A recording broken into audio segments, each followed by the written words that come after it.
Ganda dito guys, oh, kasi may mga recycle. Ayan, oh. Mga recycle. Ayan. Ito naman yung mga ano, mga plastic. Ate Pilipina ka? Ano yan, binibili nila? Hindi ko alam, tinitimbang na nila. Ah, tinitimbang nila? Binibili siguro nila, be. Oo.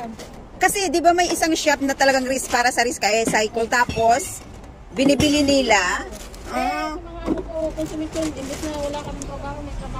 Ito yung mga lata. Ito naman yung mga plastic. O, si kababayan natin, o, naglagay ng kanilang recycle. O, tingnan nyo.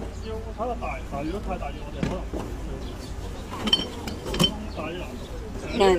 Wala talaga sayang dito kasi binibili nila. Tapos, ito naman is yung mga paper. Ito, ayan, may mga cans, aluminum cans, tapos may cookware, other materials. Ayan.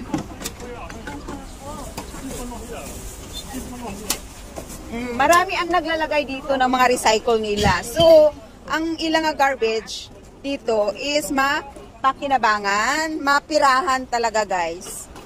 Kasi tinitimbang daw nila, sabi ni kabayan. Ayan oh.